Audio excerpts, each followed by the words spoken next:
Happy Monday, everybody. This is Seminole Sidelines. We hope you had a great weekend, a great Easter weekend, and Passover weekend as well for those of you celebrating. I'm Ariya Massoudi alongside Bob Ferrante, and we are excited to bring you the first episode of 3 this week of our Seminole Sidelines. And we'll start with some FSU football and move our way into some FSU softball and FSU baseball discussion as well. As always, those of you watching on YouTube, Twitter, and Facebook, we appreciate you. You can comment live on the show. We'll give you a shout out and interact with you as we do this show live. And then, of course, on demand on Apple, on Spotify, and everywhere else you get your favorite podcasts. Please subscribe to the Osceola.com, FloridaState.rivals.com. A lot of hard work this weekend in the recruiting world by Pat Burnham, Melissa Lazaro, and, of course, Charles Fishbein. A lot of visits this weekend in Tallahassee, and hopefully they'll have a show later this week to kind of break you down what happened and where Florida State stands with some of the top prospects. Kurt Weiler with a great article on Jeremiah Byers, and I think that's where we should begin is with some FSU spring football talk. Bob, in just a couple of days, next weekend, the spring game is upon us. The Garnet and the Gold will be going at it, and we'll get our first look at the 2023 Noles. Jeremiah Byers, a theme for Florida State this offseason, adding via the transfer portal to bolster the depth of the offensive line and the defensive line. Byers comes from UTEP, was one of the top 10 prospects in the transfer portal, and Florida State got themselves a good one. He's done well for himself this spring, trying to lock down a starting spot. I like Jeremiah Byers a lot. I think of the 3 transfer linemen. Again, that's Byers, Casey Roddick, and Keandre Jones. I think Byers is the most athletic guy there. He's a guy who could probably fit in really well at either tackle position. Again, Alex Atkins has done some cross training and moved these linemen around just because it's what you do in the spring. It's the opportunity that you have to Coach Atkins calls them uncomfortable situations. He wants you to get really settled in at one spot and then say, okay, well, today we're going to try this. And I think that's a really good mental challenge for a lot of these guys. Jeremiah Byers moves really, really well. I mean, you can see he's the kind of guy who can be, blocking those edge rushers. We've seen him go up against Patrick Payton, Jared Verse, Gilbert Edmond, all the good ones. He's getting that kind of experience. This is what he wanted. This is a guy who came from UTEP, was an all-conference lineman, but he wanted that Power 5 challenge, and he's getting it every day in practice. Byers is a guy who I think you can pencil in. He's going to start at one of those 2 tackle spots. And yes, Robert Scott is out, and Robert Scott's going to have something to say about it. But I think we can see that Jeremiah Byers is a guy who's going to have a big say in this Florida State offensive line group in the fall. An offensive line group too, Bob, that I think is going to take a step forward. They took huge strides last season going into Norvell's, in his 3rd year. And now for Florida State, as you move into another year here in year 4, where do you think that this O-line can compete, I guess, amongst those in the ACC, because you've got a chance to have one of the better lines in the conference? I think the proof is in the desire to have an identity to run the ball, and that's what Florida State did last season. I mean, tops in the ACC, 14th nationally in rush offense. This is not the offense of a few years ago where Cam Akers is generating all these yards after contact. It's not where Jayshon Corbin is having to manufacture yards. It's yes, Trey Benson is a big physical dude, and he is breaking after contact. He is elusive, but it's also because your offensive line is getting a really good push in the run game. I think we expect that to continue. Again, Trey Benson, Rodney Hill, Keziah Holmes, CJ Campbell. There's a lot of guys in that running back room. Where can the line get better? Obviously, building depth. Do they have more than 8 guys? Remember, that was a storyline back in 2020. Mike Norvell, Kenny Dillingham, Alex Atkins, they were always talking about, let's get to 8 dependable linemen and those kind of 3 non-starters. Do you have a guard who can swing and play 2 spots? Do you have a tackle who can swing and play either spot? I think we're comfortably in that 8 range, and maybe even a few beyond if you project some of these younger guys. where can they also take that next step is protect the quarterback a little bit better. Obviously, Jordan's mobility, his elusiveness, his pocket mobility, I think is underrated too. He's a guy who can really elude pressure, step to the side, step up, throw the ball, get rid of it.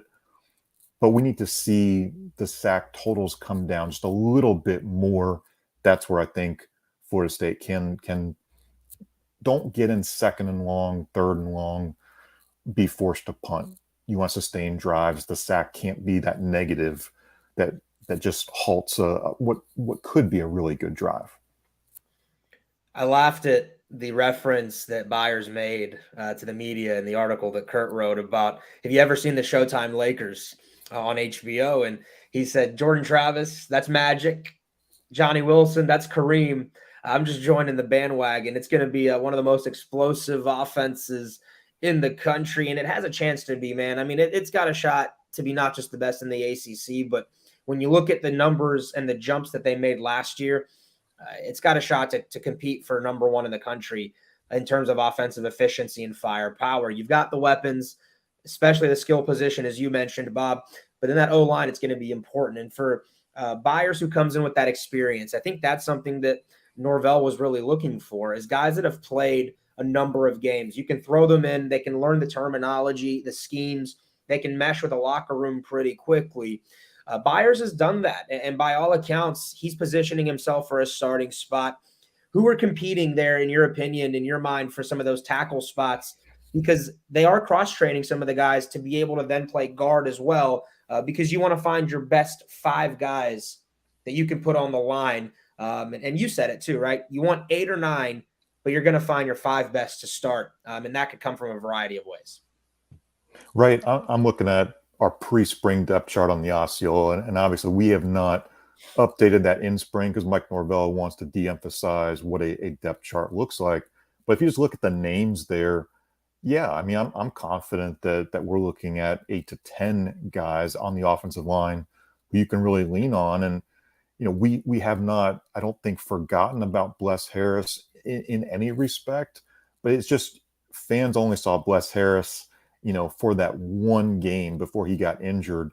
And that was a guy who was a starter in game 1, and he could have had a bigger role. And then Jazz Turrentine stepped in. So this is a really good example of why you need to have depth, because unfortunately the injuries happen on the offensive line. The great thing is Florida State was able to adapt. Caden Lyles went down. Murray Smith was good to go, held down center. When you lost to Bless Harris, you had a Jazz Turrentine. I think Bless has looked really good, a guy we've seen on different tackle spots too. So I'll be curious to see, you know, there might be some really good linemen who don't win starting jobs. Potentially, let's say Bless doesn't win a starting job. Do you slide him into guard and say, maybe this guy's just too good not to have on the field? You've got to try him some at guard and see if that's your best guard.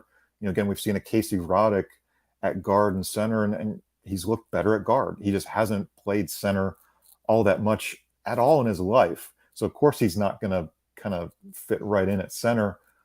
But I think we shouldn't maybe see it as, okay, if that guy lost out at right tackle, he's going to be on the bench and he's not going to play at all on a Saturday. No, that's a guy who can maybe find a spot at guard. He can maybe come in for a drive or 2 here and there.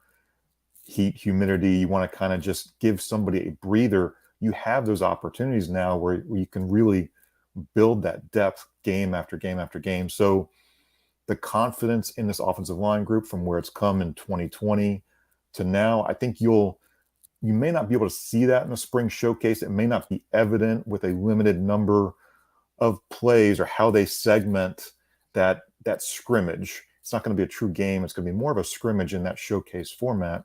But come the fall, I think you're really going to see this offensive line depth, and it's really going to impress you again how far this group has come. Yeah, Roddick and, of course, Keandre Jones, 2 other guys that they brought in via the transfer portal. Roddick, who was a captain at Colorado, where now Deion Sanders is the head coach. And then Keandre Jones, a really big guy. I mean, you look at the numbers of the size, the height and weight, and then you see him in person and what he did at Auburn. Florida State's got a chance there, right, to be able to bolster this group and get you that 8 to 10 deep O-line that can help out. And that's something they've done in the past too. I mean, Dylan Gibbons, probably your most famous transfer from Notre Dame on that offensive line, the impact that he made for a couple of seasons coming from Notre Dame. Dimitri Emmanuel, Jazz Turnitine, like you said, Bless Harris, who I'm really excited about seeing this year. He was probably one of Florida State's most consistent offensive line performers last fall before he got injured early in the year. And so Mike Norvell's quick to tell anybody who tries to move on without Bless Harris in their offensive line discussions to not forget about him and what he did coming from Lamar. Bob, where do you foresee Florida State going with some of the younger guys on the offensive line? Because there is Julian Armella, and there are other options out there that, you got to continue to develop because Estes is another guy that comes to mind. The transfer portal is great, but at the end of the day, you've got to make sure some of that young talent is developing and getting opportunities as well if they're ready. Right. I think we're seeing guys at different spots. Quayshawn Sapp has gotten a lot of reps. We've seen him some at guard, some at center. We've seen a lot of Lucas Simmons, developing well at tackle. We should not see Lucas Simmons all that often on the field. You've got the 4-game redshirt rule, so he will sneak in there. A couple of those, let's call them guarantee games where the score might get out of hand a little bit. I think we'll see a Lucas Simmons. We'll see a Daughtry Richardson. Kanaya Charlton has really reshaped his body and done a really good job. Everybody wants to see Julian Armella. That's pretty obvious. And Julian should be in the mix at one of those 2 tackle spots. And we'll see how that plays out. Could also factor in at guard. Again, I think we're going to see, we might see some of these tackles become guards just because you've got some really, really good linemen that you want to have on the field. This is good competition. You mentioned Bryson Estes, Thomas Schrader, a couple guys who historically they've been battling. They've been battling behind some transfer portal types. Has a Bryson Estes learned from a Dylan Gibbons?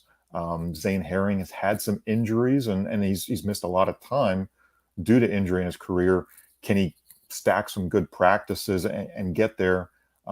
That's a big question. But again, you're developing depth for the future. That's I think it's just a really positive storyline for this offensive line is just to see the competition. The one-on-ones in practice have been really, really good. And obviously on Thursday inside Doak, the defensive line won a lot of those goal line reps. But when you're going up against an Ayo Tafasi, a Darrell Jackson, Josh Farmer's been one of the breakout stars, this spring, kind of building as he's added so much weight, coming in as a defensive end, and now he's a 300-pound plus defensive tackle. So that competition, that one-on-one every day in practice has been really, really good for some of these offensive linemen. Again, it's a memory from a week or two ago in a practice, but Casey Roddick getting pushed backwards by Ayo Tafasi, I think was a wake-up call because Casey maybe didn't expect a guy like Ayo to push him backwards, and seeing Casey's mind thinking, I've got to move my feet really, really fast or I'm going to get pushed backwards, and he got pushed on his butt. It was a really good rep from Ayo. So those kind of reps just make each side, offense, defensive line, so much better. Yeah, and that's going to be on Showcase this weekend in Tallahassee at the spring game. And Bob, the whole crew's going to be there covering, and we'll have full thoughts after we watch that Garnet and Gold game in the Florida State Spring Showcase. All right, I think let's move on a little bit now to softball. Make this a quick show. Softball moving to number 4 in the D1softball.com top 25 after sweeping Clemson. Oh, man, they just continue to impress, right? The ladies in the circle, they're dealing at the plate. They're coming up with key hits, clutch hits. They gunned down a runner at second in the final game in the finale to end that one. And Josie Muffley makes heads-up base running plays coming home from third on an infield chopper. This team is playing at a really high level right now, and I think they're playing with as much confidence as they ever have had under Lonnie Alameda. They've been fun to watch. I think those questions that we had about the Seminoles coming early in the year, coming out of Clearwater when they faced a lot of top 25 teams, there were some questions about, how is this pitching staff going to look? Why does Coach Alameda utilize her pitchers in this way or that way? And again, she's got a very creative mindset in how she gets to 21 outs. And it's she's developed a lot of good pitchers here. Allison Royalty, McKenna Reed. I think McKenna had her first start on that Thursday in one of those doubleheader games. So, happy to see McKenna's role expanding and the coaching staff feels comfortable in throwing her out there on the road against a top 5 team. I think that speaks a lot for a freshman. Often we see historically Coach Alameda will redshirt a freshman for a reason. She wants to see a young lady kind of develop on the side, not have the pressure of being out there. So Florida State is hitting, getting clutch hits with runners in scoring position. I think the on-base percentage is well over 400. So they're pushing a lot of runs across. And, kind of an unusual storyline, but it's a fun one. When people come to this spring game from out of town, they want to see a baseball or a softball game.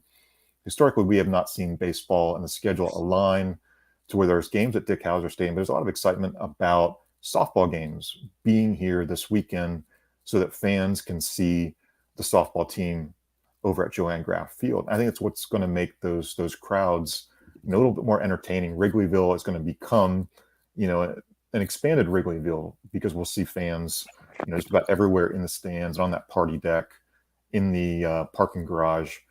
It's going to be some fun atmospheres. I think that's a good way to spend your Friday night if you come in time to catch the showcase, or Saturday morning you're looking for something to do, have breakfast or early lunch with the family.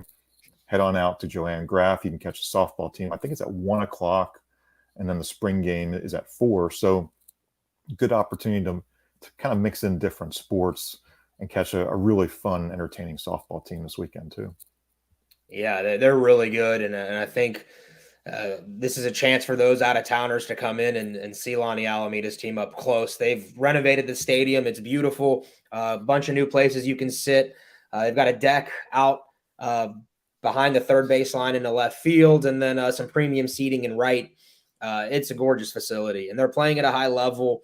I hope those of you coming in to watch Jordan Travis, Johnny Wilson, and the gang decide on Friday to be able to watch Lonnie Alameda, because they hit Katie Dax, one of the best transfers in the country. Michaela Edenfield's hitting bombs.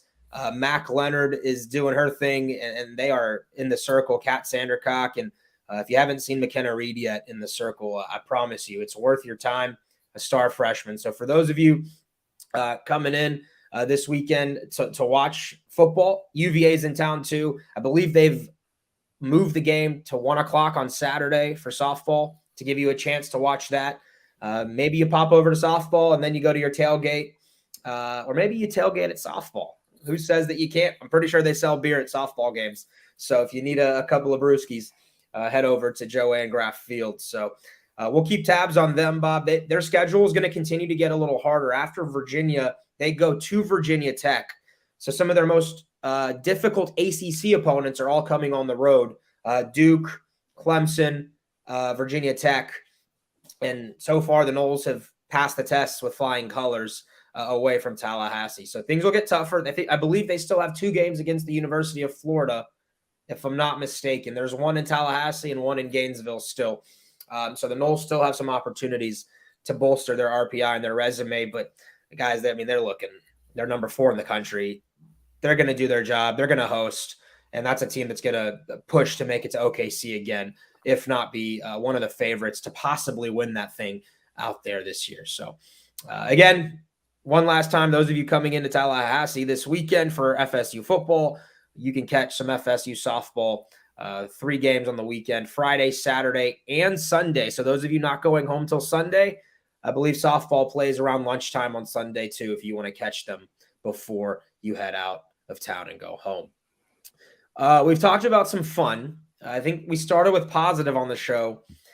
This is the hard part about being media and having to talk about things that don't make us smile. I hope those of you watching right now don't jump off. Bear with us. Bob and I are going to power through baseball talk. Well, it started good.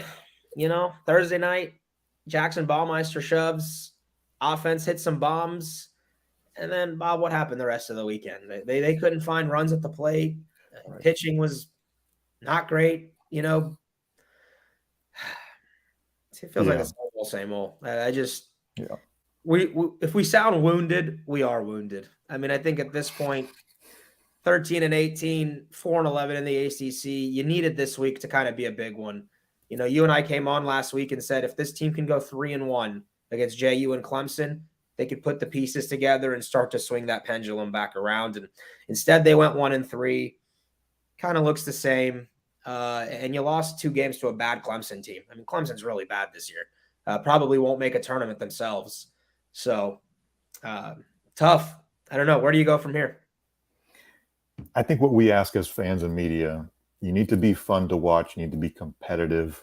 There are some guys who are fun to watch on this baseball roster. And obviously Jackson Baumeister, the way he's throwing right now, I mean, that was his best start on Thursday. And it had been building towards something special. I thought his Miami start was short, but you still saw enough there, you know, some positive in how he throws, how he attacks hitters. Jackson is really this team's ace without Wyatt Crowell available at the moment. After that, I mean, you're trying to make pieces work. Connor Whitaker, I thought, was extended Friday night a little bit farther than you really would have liked to have thrown him out. I think he went 7.1 innings, and you know, it didn't always look pretty. But we've talked about Connor. He's going to battle. He's going to give you a crazy number of innings, whether he's a starter or a reliever. The Carson Montgomery thing is interesting too, because boy, he ate some innings, but you didn't get a good start. I thought that was really interesting. Florida State didn't get a good start on Tuesday, served up a grand slam, couldn't rally. Another issue was Saturday. Andrew Armstrong started, gives up a grand slam in the second inning, right? And then you're behind. And even though Carson has this great outing, you can't come back. Emotionally, I think you took that hit early, that punch, and you couldn't respond. You know, it brings up that kind of debate that we've had among us as writers and on the message board. What is Carson Montgomery's best role? How do you best use him? How does he want to be used? How can he help this team? Because you need some consistent pitching. I think he might be better as a reliever. He seems to be more comfortable as a reliever. But if you're starting games so poorly, like that Tuesday and Saturday, you're almost out of position to win by the second inning. So it's a really awkward position to be in as a coaching staff, just to not be able to put your team in a great position to win. I agree with you that Carson has been better out of the bullpen. And you know, I was happy to see him perform well on Saturday. Trying to get my days right here. The series wrapped up on Saturday. I mean, he went 5+ innings, didn't give up a run, and limited the walks, struck out 6. And that was more the Carson Montgomery that we had seen in flashes over his career. And the unfortunate part is, and one last thing too on the pitching, I thought Armstrong did well out of the pen against JU, and maybe the starting role didn't suit him well. Team had a scouting report, and they were able to kind of hone in on the fastball and kind of lock in. And I think they made him pay. I thought Connor Whitaker was really good on Friday. You know, I thought he had some unlucky breaks behind him in the field on some soft base hits. And I thought Whitaker, for the most part, gave you exactly what Connor Whitaker usually does. And that's he throws strikes. He doesn't walk people. And he's competitive, right? That's what we've been talking about. Just be competitive. And I think Connor Whitaker is when he's on the mound. The bigger issue right now for me, we've talked about the pitching, you know, all year. I think that is a legitimate excuse. I think the fans can understand it more when you know that the lack of depth is there. When you lose Wyatt Crowell, which sounds like from what we're hearing, it's not good, and that Crowell's probably not coming back this year for Florida State. It's not sounding like he's going to be available again this year. So losing him was huge, I think, for this FSU team, because it was already thin, and you've had your best arm go down basically for the year. Jackson Baumeister, we'll see if he, you know, develops and steps up for a second consecutive week. And then Whitaker and Montgomery, and they're piecing things together. That I understand. And I think I've talked to people over the weekend, friends and family, and people from out of town who have, now work with the Titans, and they're all in different cities around the country asking what's going on with FSU baseball. But Bob, the offense hasn't been able to generate anything. And that to me has been the most confusing part of it, is that there was a lot of talent in that order 1 through 9. And it should be performing much better than it is right now. They scored, correct me if I'm wrong, Bob, did they score 1 run in each of the final 2 games? They scored 2 on Saturday, but 5 runs in that win on Thursday. Saturday, yeah. 5 runs is the most they've generated in weeks. I mean, we're talking going back to that Florida loss, March 21st. This is a team that's really, really, really struggling. And we thought once they got healthy that the lineup would be more productive. And Diomedes Ross is getting healthy with that finger injury, and McGuire Holbrook is back in the lineup, whether it's catcher or DH. But it's just, I thought one of the trends over the weekend was their hitting with runners on base was very, very poor. I think they were 0 for 6 one night until like some 9th inning runs. They were 2 for 18 or something crazy in one of the weekend games. They're just not getting good ABs with at least 1 runner on base, and you're just not going to produce any runs. It's as simple as that. Yeah, it comes back to, I was looking at the schedule and the offensive output while you were saying that, and it was like 2 runs, 3 runs, 5 runs, 4 runs. They've had a couple of zeros. And it seems like they get guys on base every now and then something happens where, Cam Smith got hidden ball tricked. Yeah. On Friday. I mean, when's the last time, Bob, you saw the hidden ball trick work? I don't. That might be the first time I've seen it. Yes. That can't happen. That was a key moment in the ball game too. You're down 1-0. Cam has doubled high off the screen that missed a home run by maybe 1.5 feet. And he gets hidden ball tricked at third. And that's on the coaching staff. That's on Cam. And it's a team right now that's fragile, right? Like, you can tell that they're fragile in that dugout. And the first sign of things that go wrong, they've seemed to have crumbled in every single game when something doesn't go their way. And when it does seem like they hit the ball hard, Jaime Ferrer hits a 3-run homer that curls foul on Saturday that would have made it 6-5 in the 7th, I want to say, or the 8th. And that's just, when it's not going your way, things like that typically don't fall in your favor. And so I'm hoping that this offense kind of turns it around. I still think baseball is an ebbs and flows sport, especially offensively. And that's why I'm hopeful that this lineup can maybe in the next couple of weeks get hot, maybe put some wins together, and maybe that changes the confidence in that clubhouse. And once that happens, then we can start talking about potential runs, and that's what's going to take right now to make the postseason. It's a borderline miracle, right? Like, you're going to need something pretty extraordinary. The word extraordinary is extraordinary. Right now, they're very ordinary. You're going to need something extraordinary over the last couple of months of the season to make a push. And I mean, they're in danger of not making the ACC tournament. I didn't even know it was, because it's always an afterthought for FSU. I didn't think about it until this week that only 12 out of the 14 teams make the ACC tournament. There's a real shot FSU is one of the 2 teams that don't make the ACC tournament. But yeah, the positives, Cam Smith hit a home run on Saturday. It was good to see him kind of unload on one. That had to feel good. I thought Jaime Ferrer had a decent weekend overall. They need Tibbs to be a little bit more. I think that offense really thrives when James is producing runs. And the bottom of the order just hasn't been able to kind of give them the at-bats that they had been early in the year. When they beat TCU on the road and they won that series, the bottom of the order was fantastic in Fort Worth. So, again, ebbs and flows. Maybe this is the week. I'm going to pop this up. Florida State at Florida. Those of you watching on the graphics panel, Tuesday at 6 o'clock. Tomorrow, SEC Network Plus. I believe that's on the ESPN streaming app. And if the Noles can somehow find an upset, I think in Gainesville, maybe that's what this team needs. Maybe something goes their way and they can start to turn this thing around. I don't know. I'm not sure at this point. I'm not one to ever say, Bob, that a season's over, because that just baseball will teach you over and over again. When you feel like you figured it out, there's always something new to learn. And so I won't call it yet. But again, they're going to need some wins in a hurry to try and get this thing back on track.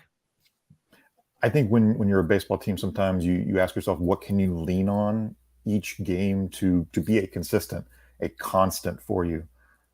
I'm not sure, besides a Jackson Baumeister start, what you can lean on. 42 errors, man. 42 errors is crazy in 31 games. I don't think Notre Dame had that many errors in a full season that went to Omaha last year. And you're talking about a veteran team. You're talking about a team that lots of seniors, lots of fifth-year guys, fielded well. I get it. Totally different roster. But if the defense isn't there, it doesn't back up the pitching staff. If the run support isn't there, it doesn't back up the pitching staff. There is a lot of baseball to be played. I mean, I feel hints of optimism, but at the same time, there's 3 home series to go.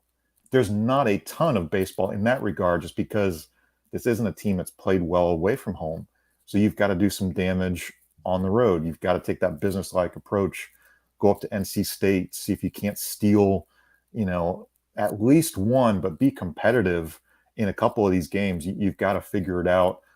Again, who's your starter? How to use Carson Montgomery to maybe get you in position to win a game.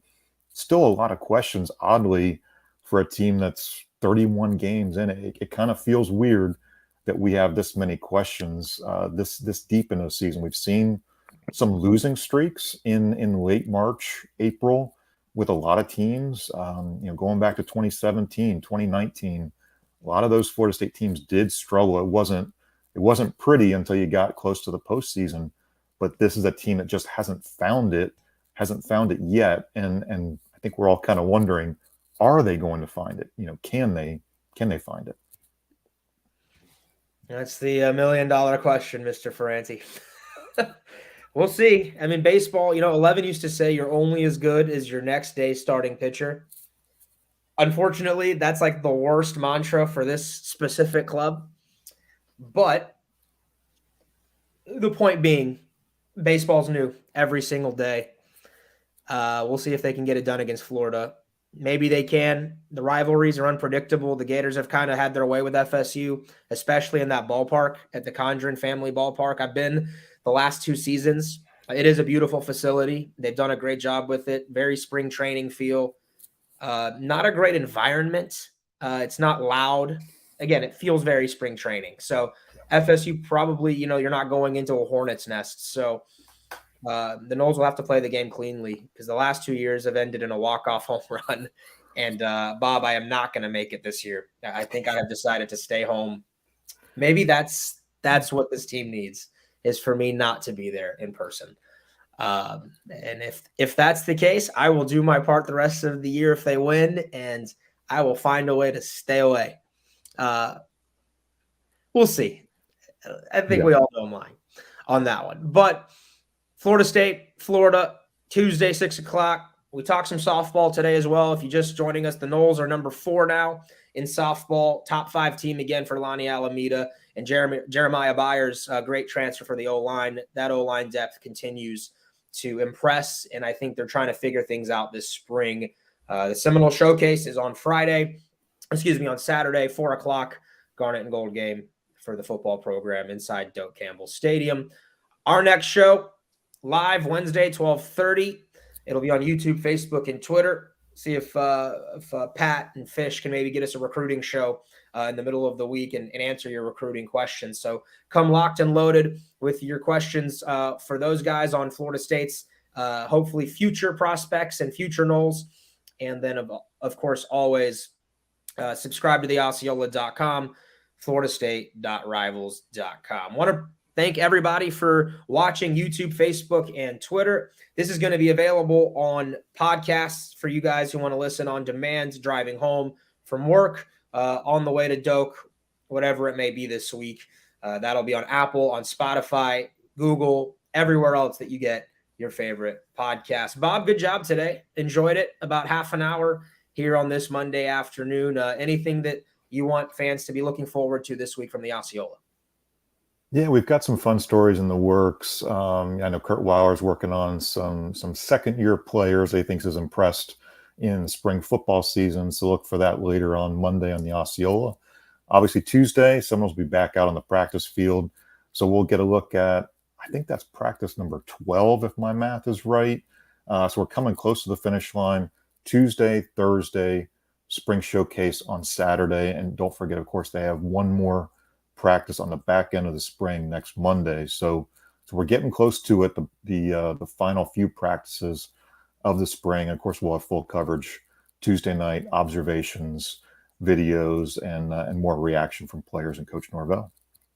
All right. We appreciate you guys watching, listening, interacting, and we will talk to you soon. He was Bob Ferrante. I'm Ariya Massoudi, and this has been Seminole Sidelines.